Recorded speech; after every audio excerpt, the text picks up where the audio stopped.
खबर प्रसारण परे चेई उठिला पौर प्रशासन। असहाय अवस्था पड़ी रही माँ झील को मिला सहायता।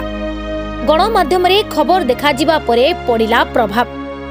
आज पौर परिषद पक्षरु सदल बले मालगोदाम साई को जाई पीड़िता माँ और 5 वर्षर झील को उद्धार करी जीके भट्टर हॉस्पिटल को नहीं। सूचना अनुसार जलेश्वर पौर परिषद अधीनस्थ 5 नंबर वार्ड रेलबाई मालगोदाम साईर सरकारी जगार एक भंगा कुड़िया बसवास करती कुनी झील पूजा और रोगिणा माँ बासंती। 6 मास हेब पारालिसिस रोगरे आक्रांत हुई शଯ୍याशायी। सेवा करने पाखरे केही नाही। 5 वर्षर कुनी झील पूजा ही एकमात्र साहा भरोसा। पाठकू डोरी बांधी रोगिणा मार सेवा करने सह पेटर भोक घर घर बुली भिक मागे।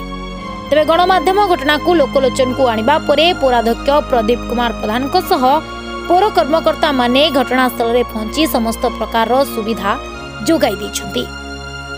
नहीं एक्चुअली आपण मानकर जो गणमाध्यम संस्था सेठू आम जाना पाइलु जे यही भली असहाय अवस्था जड़े माँ एठी घरे पड़ रही गोटे नाबालक एक बार झीटे अच्छी 5-6 वर्षर झीटे माननीय मंत्री श्री अश्विनी कुमार पात्र ए बाबद सूचना पाइला मते एवं आमर सब पार्षद मान निर्देश देले तुरंत जाइकी से असहाय माँ केमती कौन चिकित्सा बंदोबस्त करहब। तेणु आम समस्ते आसीचु। मो सहित आम पार्षद बंधु मैंने आसुँच सामाजिक कार्यकर्ता भी आसुँच। मोर सान भाई जो हरिशंकर ताको भी मुझे जोगाजोग करी सी निजे आसी पहुँची। आम बर्तमान डॉक्टर दिलीप पात्र जी अच्छा medical in-charge GK Bhattar hospital सहित कथा होइचु। पेसेंट को आम बर्तमान से शिफ्ट करूँ।